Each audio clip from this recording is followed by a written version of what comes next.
Pemeriksaan kehamilan pada usia 28 minggu.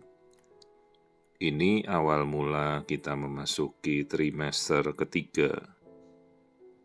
Dan seharusnya semua masa screening anatomi kelainan sudah kita lakukan pada trimester pertama dan trimester kedua. Jadi kalau trimester ketiga kita hanya sekedar melakukan pemeriksaan rutin saja ya. Seperti ini kita melihat tampilan wajah janin, hidung, mata, bibir, semua kita cek kembali ya.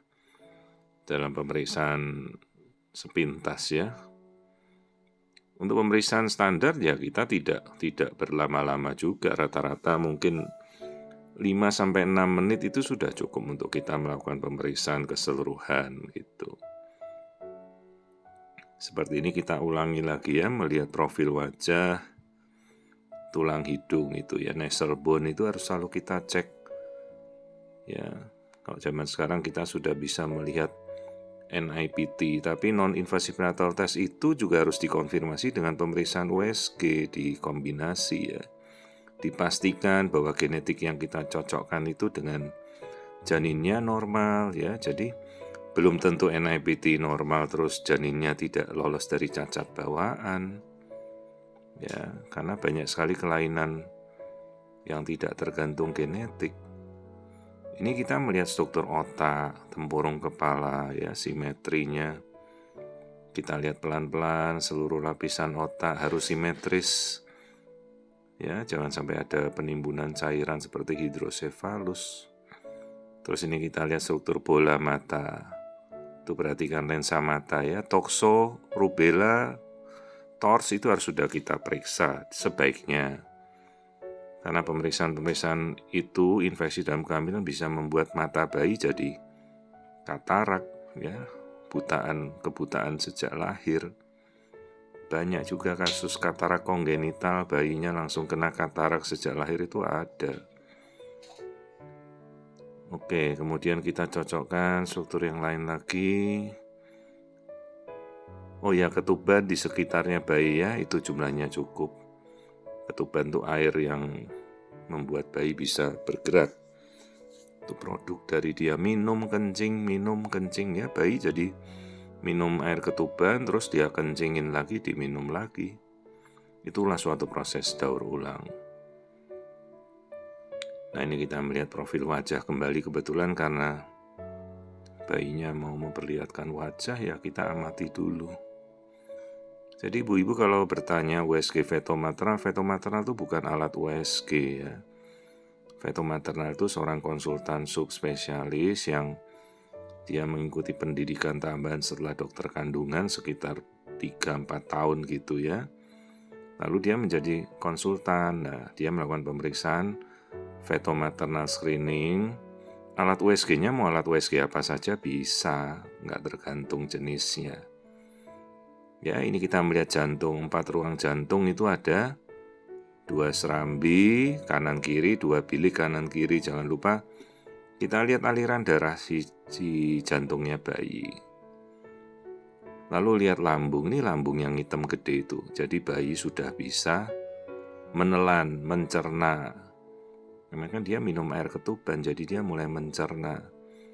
Terus kita turun, nah ini kandung kencing, full. Penuh artinya si bayi bisa berkemih, ginjalnya bagus gitu. Nah kita lihat kelaminnya bayinya itu perempuan ya, jelas bayi perempuan. Sempatkan lihat bagian bawah, nah itu lubang anusnya di bawah persis tuh kita lihat. Nah itu tadi, lubang anus di bawah kelamin jelas ya.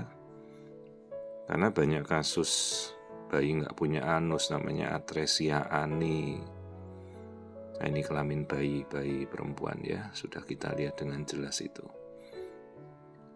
Nah pemeriksaan feto maternal itu tergantung dari dokter kandungan Anda merujuk atau tidak.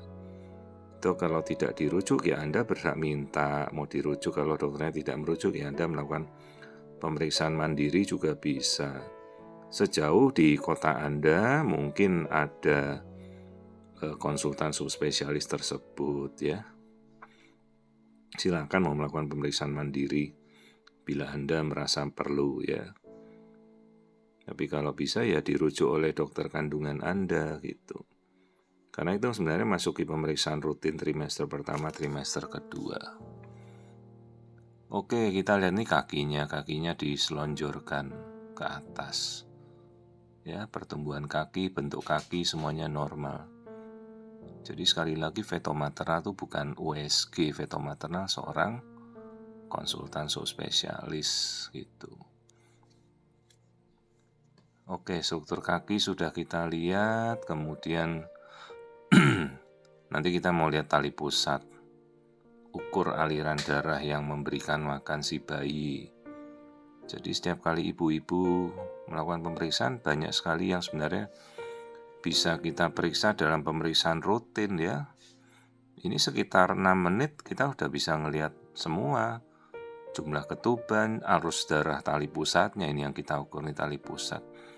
Jadi untuk melihat kalau ada lilitan tali pusat, jadi sebenarnya pemeriksaan rekaman detak jantung ini lebih efektif dengan kita mengukur arus darah bayi seperti itu, karena ini memperlihatkan kondisi realnya saat ini ya. Kalau kita hanya sekedar merekam detak jantung janin, itu kondisi yang sudah perburukan ya sudah telat. Nah ini kita mengukur biometri, ukuran kepala, lingkar kepala, meskipun sederhana, banyak juga yang masih kadang tidak tepat. Jadi harus seteliti mungkin kita mengukur berat bayi, kalau 28 minggu ya sudah 1,2 kira-kira.